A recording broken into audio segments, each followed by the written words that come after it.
We are getting some breaking news in the investigation into the disappearance of Nancy Guthrie. Subscribe right now. Hit that notification bell. Turn on all notifications because on March 10th, there was a press conference this week in the Nancy Guthrie case. And it was one of those moments where the entire room just stopped. Every reporter in that building, cameras rolling, pens in hand, and the man sitting at that table, the man who had said absolutely nothing for weeks, leaned into the microphone and said 4 words. I was there that night. Someone in the back of the room actually gasped out loud. And honestly, that reaction makes sense because this is a man who had refused everything. Every interview, every police question, every public appearance. He hired a lawyer, invoked the Fifth Amendment, and went completely silent while an 84-year-old woman, a woman he was supposed to care about, was missing from her own home. And now here he was finally talking. But right after those 4 words, right after the room started buzzing, he leaned back toward the microphone and said something else. 3 more words. She was not alone. And that changed everything. Because up until that moment, everyone understood this as a story about one man and one missing woman. Those 3 words just blew the whole thing open. But before we get into what happened at that press conference and what investigators have found since, you need to understand who Nancy Guthrie actually is, because she is not just a name in a headline. Nancy is 84 years old. She is somebody's mother, somebody's grandmother, the kind of woman who baked cookies for her grandchildren and showed up to church every single Sunday without fail. She spent her career as a university administrator, worked hard, built a life, raised 5 children. When her husband passed, she kept going because that is the kind of woman she is. She had a pacemaker because her heart needed a little help keeping rhythm, but by every account, her spirit never needed any help at all. She lived in Tucson, Arizona, in a quiet neighborhood she knew well. It was her routine, her comfort, her home. On the night of February 1st, 2026, that all changed. February 1st started like any other day for Nancy, but by the time the sun went down over Tucson, something had shifted inside that house that would change her family forever. At 7:12 in the evening, a food delivery arrived at Nancy's front door. 2 meals, not 1. 2. That detail matters. The order came from her son-in-law's account, Tommaso Cion. He was already there that evening. Neighbors saw his car in the driveway around 6:30. Our phone data later confirmed it. He was inside that house and dinner was planned, not spontaneous. The delivery driver told investigators that when the door opened, the man on the other side looked tense, tight jaw, distracted, and somewhere in the background he could hear a woman's voice, not yelling, just talking. But something about the whole thing felt off to him. He mentioned it to his girlfriend that same night, said it just felt strange. At 7:40, Nancy's home phone made a call to her lawyer's office. It went to voicemail. Forensic experts later recovered a partial message. The words they could make out were short. Important change. Not comfortable. Tomorrow. Was she talking about her will, her finances, about Tommaso? Investigators believe all 3. Because here is what most people did not know at the time. Nancy had a meeting scheduled with her attorney on February 3rd, 2 days away. She was planning to make changes to her legal documents. Changes that would reduce Tommaso's financial control, pull back the power of attorney he had been holding over her affairs. And Tommaso knew that meeting was coming. Now pay close attention to what happened between 8:42 and 9:03 that night, because that window is the center of this entire case. At 8:20, neighbors reported hearing raised voices coming from inside Nancy's home. Not screaming, but noticeably louder than normal. Nancy was a calm, soft-spoken woman. Raised voices were unusual for her. Then at 8:31, Tommaso received a phone call, 14 seconds long. The number wasn't saved in his contacts. Investigators traced it. It came from a prepaid phone, the kind you buy with cash at a gas station. That phone had been purchased just 3 days before February 1st. 14 seconds. That's just enough time to say something short. Are you ready? It's time. What do you need me to do? We still don't know what was said, but what happened right after that call tells its own story. At 8:42 in the evening, Nancy's pacemaker recorded something alarming. Her heart rhythm changed suddenly, not slowly, not naturally. Suddenly, the way a heart changes when someone is frightened or in pain. 5 minutes later, at 8:47, the device recorded sharp physical movement. Not walking, not sitting down. Sharp movement, like her body shifted fast. At 8:52, the pacemaker recorded what doctors call an acute cardiac event. Her heart was in serious trouble. And at 9:03 in the evening, the pacemaker signal stopped completely. Not because the battery died. And not because the device malfunctioned, because someone physically removed it from her body. 11 minutes from the first spike of distress to complete silence. 11 minutes, and nobody called 911. Nobody called an ambulance. Nobody called for help. Now, here is something that didn't make big headlines early on, but that investigators flagged as significant from the very beginning. There was no forced entry anywhere in that house. No kicked-in doors, no broken windows, no damaged locks. Whoever was inside that house that night was let in, welcomed in, trusted. Nancy's small dog was found inside the house the next morning, calm, not hiding, not shaking. Dogs bark at strangers. They pace and alert when something is wrong, but they don't always react that way to family. A neighbor said the dog had been barking around 8:45 that evening and then stopped suddenly, quickly, as if someone it recognized had quietly told it to settle down. Then there's the garage door. In the days before Nancy disappeared, the garage door had been lowered to a very specific angle. Not fully closed, just low enough to block the driveway security camera from getting a clear view. When Tommaso was asked about it early on, he said it was to keep the sun out. But detectives found that explanation hard to accept because when the cameras were later physically destroyed, it became clear that whoever destroyed them already knew exactly where every single one was located. They had already thought about what could and couldn't be seen. And at 9:34 that evening, during the window between the pacemaker going silent and the SUV leaving the driveway, Nancy's home Wi-Fi recorded a login to the security system. The correct password was entered. The cameras were disabled remotely before being physically damaged. Whoever did that knew the password. And Nancy was not someone who shared passwords freely. When police first started asking questions, Tommaso did what the entire country noticed. He hired a lawyer, said nothing, declined every interview, ignored every reporter, and refused to cooperate with investigators. He invoked his Fifth Amendment right and stayed behind that silence for weeks. Now, some people will say that's just smart legal strategy. You don't talk to police without a lawyer, that's your right. But here's the thing. Savannah Guthrie, Nancy's daughter, and one of the most recognizable faces on American television, stood in front of cameras with tears in her eyes and begged for her mother to come home. The family offered a $100,000 reward. Savannah's brother and sister spoke out publicly.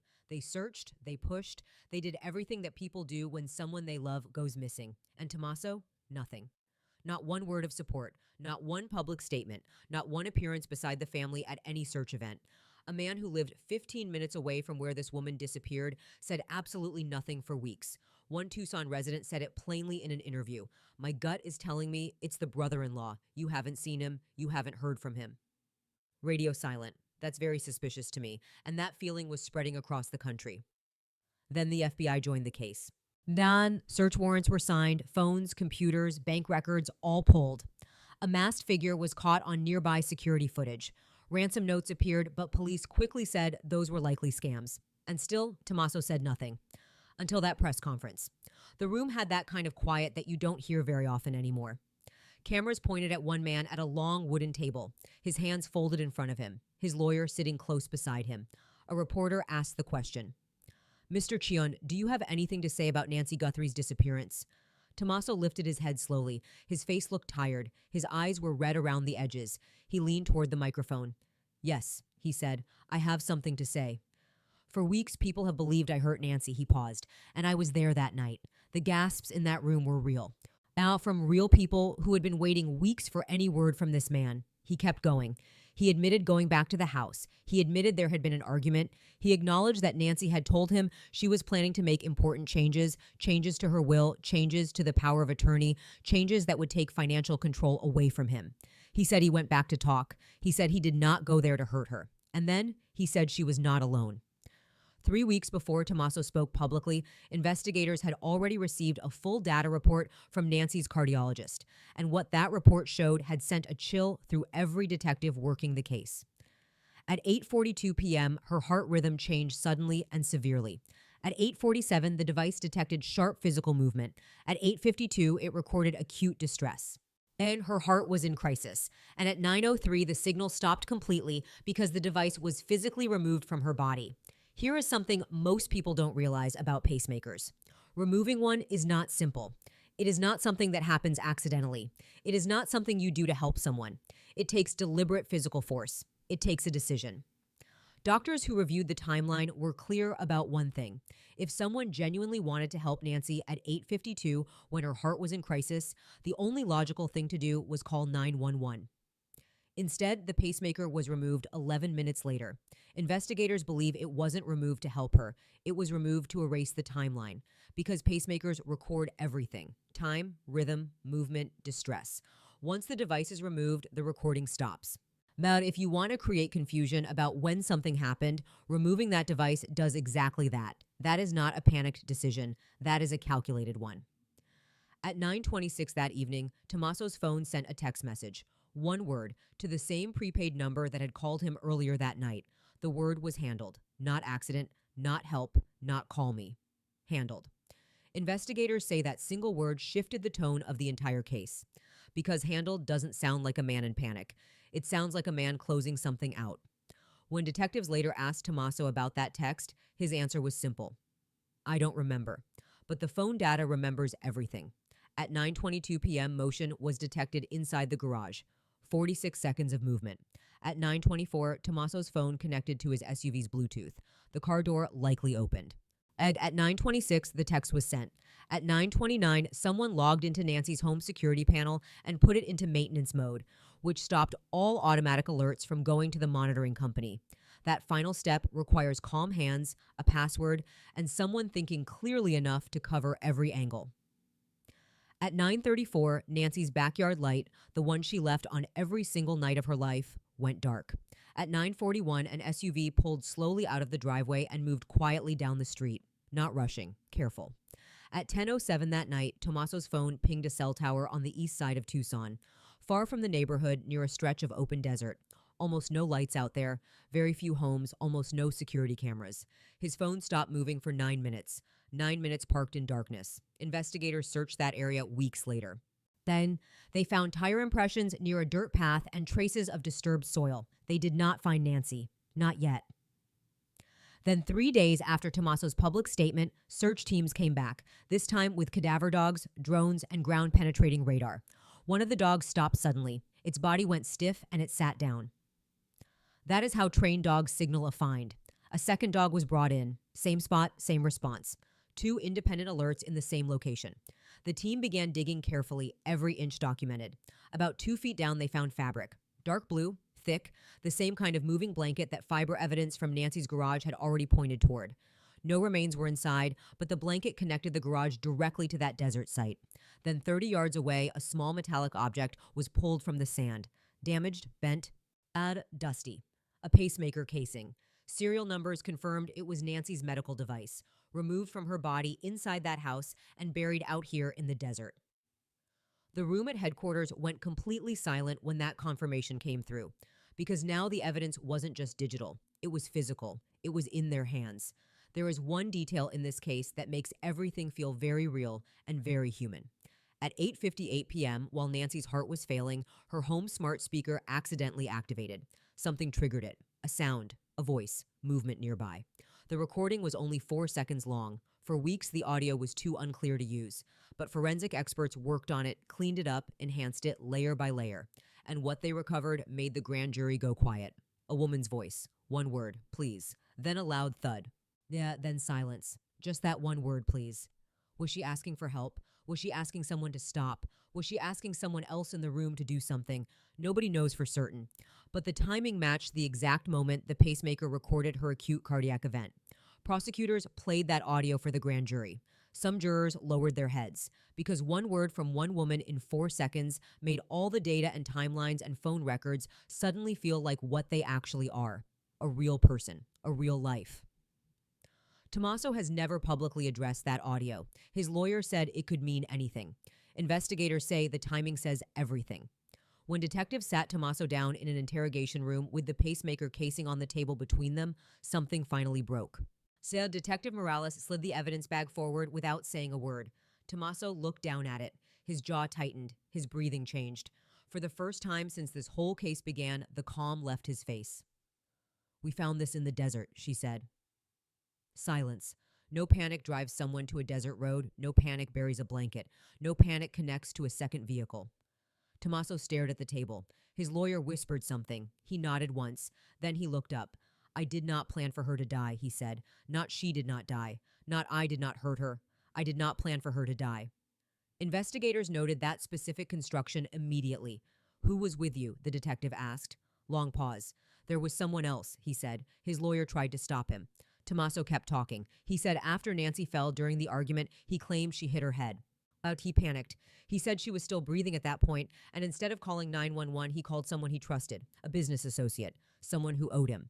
That person arrived later, and according to Tommaso, it was this person who suggested staging the scene, destroying the cameras, removing the pacemaker to muddy the timeline, make it look like a break-in. And so together, they moved her. But here is the part that stops you. Tommaso told detectives that Nancy stopped breathing in the garage, not in the hallway where the argument happened, not in the kitchen, in the garage, which means she may have still been alive when she was moved, when decisions were being made around her instead of for her, when someone was thinking about camera angles and security passwords instead of calling an ambulance. The prepaid phone? The masked figure on the security footage, the Bluetooth connection to a second vehicle in the desert, the second set of cell tower pings near both the house and the desert site. All of it was pointing toward one thing. Tommaso did not do this alone. Investigators traced the store where the prepaid phone was purchased. Security footage showed a person in a baseball cap and sunglasses paying cash. No ID. Slightly taller than Tommaso, slim, moved quickly. Could that be the masked figure seen near the house that night? Possibly. Could that be the person who arrived after that 14-second phone call? Almost certainly. At 10:12 p.m., during those 9 minutes stopped in the desert, Tommaso's phone briefly connected to a second Bluetooth device, not his own SUV. That connection lasted 18 seconds. So, investigators believe another vehicle was at that location, which means something or someone may have been transferred between those two vehicles. And the prepaid phone pinged a tower near that same desert area at 10:05 p.m. 2 phones, 2 signals, 1 remote location, 1 dark night. Tommaso eventually gave detectives the name of his associate during that interrogation. He claims that after leaving the desert, he drove home and the other man took over. He says he doesn't know where Nancy was taken after that. An arrest warrant was issued for Tommaso for obstruction of justice, evidence tampering, and manslaughter. The second suspect is under active investigation.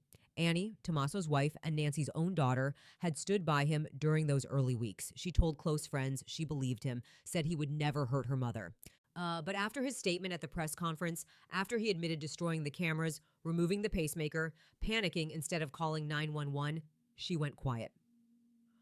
Sources say she confronted him directly after that and asked him one question: who else was there? He didn't give her a clear answer, and that silence inside the family may have been louder than any silence he kept publicly. Savannah Guthrie issued statements throughout this entire ordeal, carefully worded and controlled. She's a journalist by profession. She knows how words land. She never directly accused Tommaso by name in public, but after the interrogation details leaked, her tone shifted. "My mother deserves the full truth," she said. "We will not stop searching for her." Less hope in those words, more resolve. And there is a real difference between a family that is searching and a family that is preparing for what may come next. And that is still the open question in all of this. Because for everything that has been uncovered, the pacemaker data, the desert blanket, the text message, the audio, the partial confession, Nancy Guthrie has not been found. Not yet. The desert site gave investigators the blanket and the device, but not her. Investigators believe she may have been moved a second time. The Bluetooth connection in the desert, the second vehicle, the associate who allegedly took over. All of it suggests the final location may be somewhere else entirely. Search teams are expanding. Ground-penetrating radar is being used in new areas. Traffic cameras near desert roads from the night of February 1st are being reviewed frame by frame. Yet financial records also show unusual activity in Nancy's accounts in the weeks before she disappeared. Tommaso had been moving money, small amounts at first, then larger ones. Nancy had noticed and started asking questions. That may be where all of this started. The will meeting on February 3rd, the power of attorney about to change, the financial control about to slip away. But through all of it, Nancy Guthrie is not a case number. She is not a statistic. She is an 84-year-old grandmother who left a voicemail saying she was not comfortable, who said please into a dark room in what may have been the final moments of that night, who baked cookies and went to church and trusted the people around her. She deserves answers and her family deserves closure. As of right now, the case is moving toward prosecution.